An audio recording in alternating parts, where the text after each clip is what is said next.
आलेल्या सर्व पत्रकार बांधवांचे आभार आणि धन्यवाद। आपण वेळोवेळी आम्हाला जी दाद देता त्याबद्दल आम्ही तुमचे आभारी आहोत। गेल्या अनेक दिवसापासून आपण बघतोय सोशल मीडिया असेल, इलेक्ट्रॉनिक मीडिया असेल, प्रेस मीडिया असेल, एकच प्रकरण गाजतंय। बीड जिल्ह्यातील मसाजो गावातील सरपंच संतोष देशमुख यांच्या हत्येचं प्रकरण अतिशय निर्घृण आणि माणुसकीला काळीमा फासल बाजू छोटे सांगा घेऊन येवा माणुसकीला काळीमा फासल आणि शहारेतील अंगावर अशी घटना ती घडलेली आहे। अतिशय निर्घृण, निर्दयी आणि अनन्वित अत्याचार छळ करून त्या मसाजो गावचे प्रथम नागरिक स्वर्गीय संतोष देशमुख यांचा निर्घृण खून झाला आणि त्या मतदारसंघाचे आमदार आणि नवनिर्वाचित मंत्री ज्यांनी आज काल शपथ घेतली, धनंजय मुंडे, ते म्हणतात की असे खून दररोज होत असतात। म्हणजे एकीकडे त्या खुनाचा त्या कुटुंबात सांत्वन करणं बाजूला राहिलं, त्या खुन्याचा निषेध करणं बाजूला राहिलं आणि त्यांच्यासारखा जबाबदार व्यक्ती, संविधानिक पदावर असलेला व्यक्ती त्या खुन्याची पाठराखण करतात। ते म्हणतात असे खून दररोज होतात। याचा अर्थ धनंजय मुंडेंचं समर्थन करायचं का त्या खुनाचं? आणि खून करणारा दुसरा तिसरा कोणी नसून धनंजय मुंडेंचा राईट हँड वाल्मिक कराड हा त्याचा मुख्य सूत्रधार आहे।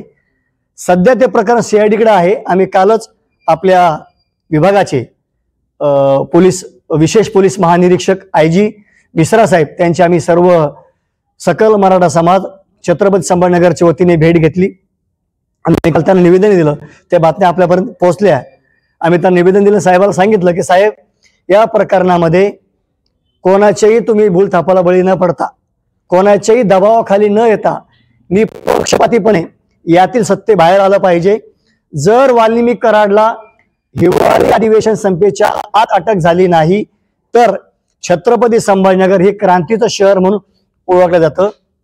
याच शहराने या महाराष्ट्रामध्ये मराठा क्रांती मोर्चा कसा असतो, मोर्चा कसा निघाला पाहिजे, सर्व शिस्त, सर्व नियम याच शहराने अख्ख्या राज्याला दाखवलेला आहे।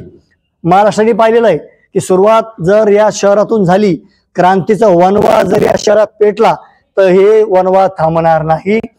पुन्हा एकदा या सरकारला मराठा समाजाच्या रोषाला सामोरं जावं लागेल आणि मग आम्हाला असं समजावं लागेल की मराठा समाजाच्या जखमेवर मीठ घालण्याचं काम सरकार करतंय का?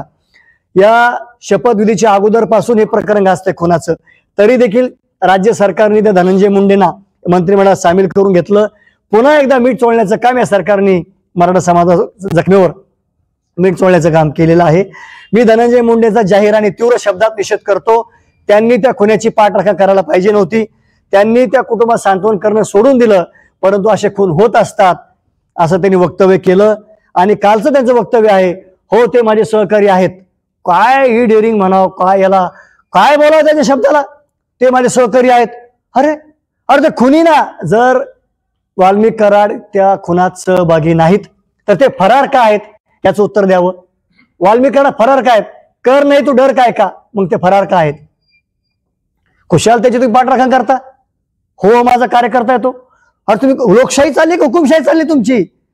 जोपर्यंत आमच्या सारख्या शिवशाहू फुले आंबेडकरांचे विचारावळे या पृथ्वीवर या संभाजीनगर जिवंत आहेत, तोपर्यंत आम्ही तुमच्या दादागिरीला, तुमच्या झुंडशाहीला, तुमच्या घराणेशाहीला आम्ही घाबरणार नाही। आम्ही शिवशाहू फुले आंबेडकरांचे विचार घेऊन रस्त्यावर उतरू आणि तुम्हाला धडा शिकवू आम्ही। त्यामुळं आपल्या आजच्या या पत्रकार परिषदेच्या माध्यमातून मी छत्रपती संभाजीनगरमधील तमाम सकल मराठा समाज बांधवाला विनंती करेल, काल आम्ही निवेदन दिलं आयजीला, आजची पत्रकार परिषद, आणि येत्या काळात म्हणजे हिवाळी अधिवेशन संपायच्या आज जर वाल्मिक कराडला अटक झाली नाही तर आम्ही रस्त्यावर उतरल्याशिवाय राहणार नाही। आम्ही रस्त्यावर लढाई लढणार आणि तुमच्या दादागिरीला आम्ही घाबरणार नाही। आम्हाला गोळ्या जरी घातल्या तरी मी गोळ्या घेऊ, पण देशमुख कुटुंबियाला न्याय म्हणून आम्ही शांत बसू। ही लढाई कुठल्या जातीच्या विरोधात नाही, मी पुन्हा स्पष्ट करतो, जात म्हणून आम्ही आलेलो नाही। एकदम म्हणजे इथं हुकुमशाही चालली की लोकशाही चालली यासाठी या देशमुख कुटुंबाला न्याय मिळावा म्हणून आजची पत्रकार परिषद आहे। एवढा निर्गुण खून एकही जागा त्याच्या शिल्लक नाहीये। डोळे लायटरने जाळलेले, म्हणजे इथे बोलू शकत नाही शब्द, इथे भयंकर प्रकार त्या देशमुख सोबत झालेला आहे. देशमुख कुटुंबाला न्याय मिळावा एवढीच आमची मागणी आहे. या मंत्र्याच्या राईट हँड वाल्मिक कराड त्याला अटक झाली पाहिजे. फास्ट ट्रॅक कोर्टामध्ये हा खटला चालला पाहिजे आणि धनंजय मुंडेची या मंत्रिमंडळातून या राज्य सरकारने हकालपट्टी केली पाहिजे. या भाषेत आम्ही आज बोलतो. धन्यवाद. हो ते आमचाच ते आमचाच बांधव आहे. नितीन कदम त्यांचं नाव आहे. ते मराठा क्रांतीमध्ये समन्वयक आहेत. कालपासून ते उपोषणाला बसले आहेत. धनंजय मुंडेची मंत्रिमंडळातून हकालपट्टी करा, देशमुख कुटुंबियाला न्याय द्या, तीच मागणी घेऊन ते कालपासून आमरण उपोषण करत आहेत. हे झालं की आम्ही तिकडे भेट द्यायला त्यांना कालही त्यांना भेट दिलेली आणि माझी सरकारला विनंती तात्काळ दखल घ्यावी, कारण हा बनवा पेटणार आहे, शांत बसणार नाहीये. हा हे शहर क्रांतीचं आहे. इथूनच मोर्चे निघालेले, आपण सर्व साक्षीदार आहात.